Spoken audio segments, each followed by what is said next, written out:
Good morning students. आज हम करेंगे बुक का क्वेश्चन नंबर 13। ये है सतीश, नितिन तथा अजय स्थिर पूंजी क्रमशः 1,75,000 के साथ साझेदार हैं। उनके चालू खाते का शेष था Satish 5,000 credit, Nitin 4,000 credit, Ajay 2,500 debit.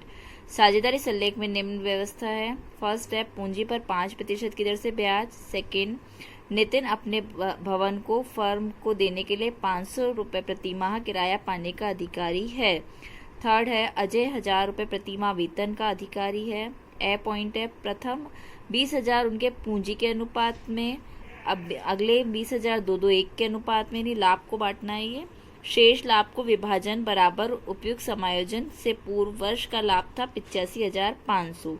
लाभ हानि विनियोजन खाता और साझेदार के पूंजी खाते व चालू खाते बनाइए। आइए देखिए प्रश्न कैसे हल होगा। यस स्टूडेंट्स, अब सबसे पहले देखिए हमें नेट प्रॉफिट निकालना रहेगा। प्रॉफिट कितना दिया समायोजन में, देखिए 85,500 लिख दिया by profit for the year. अब एक इसमें रह गया टू रेंट। रेंट पहले देना रहेगा। नितिन को अपने भवन को 500 रुपये प्रति माह का अधिकारी है, वेतन का अधिकार, भवन से किराया लेने का अधिकारी है। तो 12×5 = 60, 6,000 रुपये। अब नेट प्रॉफिट कितना हुआ, 85,500 में से 6,000 घटाओ तो नेट प्रॉफिट आता है, ये घटाने पर 79500। ठीक है, ये हमारा हुआ नेट प्रॉफिट। टोटल लगा दीजिए बराबर 85,500। क्लियर हो गया। अब हम बनाएंगे क्या, नेट, ये तो प्रॉफिट एंड लॉस अकाउंट था। अब हम बनाएंगे profit and loss appropriation account. देखिए कैसे बनेगा। यस, अब प्रॉफिट कितना लिखेंगे, 69,500, 79500। ये समझ में आ गया कैसे लिखा, यहाँ से ट्रांसफर करके 79500। अब इंटरेस्ट ऑन कैपिटल, देखिए इंटरेस्ट ऑन कैपिटल कितना, 5%, यानी 1,00,000 का 5%, 5,000। ठीक है, 75,000 का 5%, 3,750, 3,750। तीनों को जोड़ो, जोड़ने पर आता है, ये अमाउंट आया 12,500। ठीक है, नेक्स्ट पॉइंट है हमारा, अजय को सैलरी देनी है। टू अजय सैलरी, सैलरी कितनी, 12,000 हो गई। कैसे, सैलरी 1,000 रुपये प्रति माह, तो 1,000 × 12। क्लियर हो गया, ये हो गया 12,000। अब देखिए इसमें प्रॉफिट की कैलकुलेशन देखिए। पहले प्रॉफिट निकालो, कितना हुआ, 795 इस साइड है, और 12,500 और 12,000। ठीक है, दोनों को जोड़ा, ये आया 24,500। अब इधर क्रेडिट में ये है और डेबिट में 24,500। घटाओ, प्रॉफिट कितना आता है, प्रॉफिट आता है हमारा ये 55,000। ठीक है, अब क्वेश्चन में कहा गया है पहले 20,000 को पूंजी के अनुपात में, पूंजी कितनी है, 1,75,000 और 75,000 ये दे रखी है पूंजी। तो अब आप अनुपात देखिए, 25×100, 25×75, ये अनुपात आ गया। ठीक है, अब 55,000 में से पहले 20,000 को बांटना है किस रेशो में, 4, 3 और 3, तो इंटू 4, और ये नीचे हो गया 3, 3, 6, 4, 10, तो ये हो गया 8,000। 8,000 हो गया पहला प्रॉफिट। किसका, पहला प्रॉफिट हुआ सतीश का, ये एस।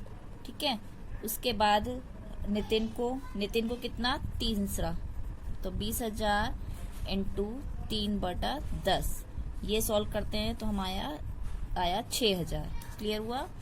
उसके बाद है कौन है, अजय को कितना, 20,000 × 3/10, ये आया 6,000। ठीक है, अब ये तो हुआ पहली कंडीशन जिसमें है पहले 20,000 बटे। अब अगले 20,000 कैसे बांटने हैं, अगले 20,000 बांटने हैं 2-2-1 के रेशो में। ठीक है, तो यानी फिर बांटो 20,000 को 2, 2, 4 और 1, 5, यानी 2/5। फिर आया 8,000 एस का, एन का भी आएगा 8,000, 2/5, ये भी आया 8,000, और ए का आएगा कितना, 20,000 × 1/5 = कितना हुआ, 4,000। ठीक है, ये हो गए अगले 20,000। अब आगे देखिए, अब देखिए कुल प्रॉफिट था 55,000। 55,000 में से हम पहले 20,000 बांट चुके, दूसरी बार 20,000 बांट चुके। ठीक है, पहले 20,000 हमने बांटे थे किसमें, पूंजी के अनुपात में, और दूसरे 20,000 बांटे थे हमने 2, 2 और 1 के रेशो में। अब बताइए प्रॉफिट कितना बचा। 40,000 देने के बाद 55,000 में से आपने 40,000 का प्रॉफिट दे दिया, तो प्रॉफिट कितना बचा अब हमारे पास 15,000। ठीक है, उसने क्वेश्चन में बोला गया है 15,000 शेष लाभ को बराबर बांटना है तीनों में। तो अब शेष लाभ को तीनों में यदि हम बराबर बांटते हैं तो कितना रेशो आया, 5,000, 5,000, 5,000। ठीक है, ये तीनों में बट गया। अब देखिए प्रॉफिट कितना हुआ। पहले देखिए आपने देखा था एस को मिला 8,000, यहाँ मिला 8,000 और यहाँ मिला 5,000। ठीक है, तो अब देखिए कुल प्रॉफिट कितना मिला, देखिए जरा एस को कुल प्रॉफिट कितना मिला। एक बार 8,000, फिर मिले थे 8,000 और फिर मिले 5,000। ठीक है, ऐसे ही नितिन को पहले मिले 6,000, फिर मिले 8,000 और फिर मिले 5,000। ऐसे ही अजय को 6,000, 4,000 और ये 5,000। टोटल लगा लीजिए, टोटल इसका आया 21,000, 19,000 और 15,000। इस तरह से हमने ये प्रॉफिट को बांटा। अब ये प्रॉफिट जो अमाउंट आया है ये कहाँ लिखेंगे हम, हमारे अकाउंट में, यहाँ पर टू पार्टनर्स करंट अकाउंट करके करना है आपको, एस, एन और ए। तो यानी एस का कितना हो गया 21,000, ठीक है, 19,000 और 15,000। ठीक है, टोटल लगा दीजिए 55,000 यहाँ का, और इसके बाद बैलेंस कर दिया बराबर 79500, 79500। क्लियर। अब हम बनाएंगे पार्टनर्स कैपिटल और पार्टनर्स करंट अकाउंट। ये सब देखिए, पहले partners capital account. Capital account में क्या, केवल पूंजी का लेखा लिखना है। तो by balance BD 1,75,000 75,000, to balance CD 1,75,000 75,000। Capital account में केवल पूंजी ही लिखनी है। आपको पूंजी अतिरिक्त लगाई जाती है या निकाली जाती है उसका लेखा करना है। इस क्वेश्चन में कुछ नहीं किया ऐसा, कोई ना पूंजी अतिरिक्त लगाई गई है ना निकाली गई है, तो इससे केवल बैलेंस, पूंजी का बैलेंस दोनों साइड में हमने लिख दिया। अब हम करेंगे partners current account. Current account में देखिए क्या क्या आपने लिखा था। सबसे पहले बाय बैलेंस एक क्वेश्चन में दिया हुआ है, एस का और एन का दोनों का डेबिट क्रेडिट शेष दे रखा है। एक बार क्वेश्चन की लाइन में पढ़ती हूँ आपके सामने। क्वेश्चन में दिया था कि सतीश 5,000 रुपये क्रेडिट और नितिन 4,000 रुपये क्रेडिट। ठीक है, क्रेडिट लिख दिया। और अजय है 2,500 रुपये से डेबिट, ये डेबिट कर दिया। ठीक है, उसके बाद अब हमने P&L एप्रोप्रिएशन अकाउंट बनाया, तो उसके डेबिट साइड में क्या लिखा था, इंटरेस्ट ऑन कैपिटल। जो उसके डेबिट में था वो यहाँ क्रेडिट अब हम बंद कर रहे हैं। IOC आ गई 5,000, 3,750, 3,750। अजय की सैलरी लिखी थी अकाउंट में, अजय के कॉलम में 12,000।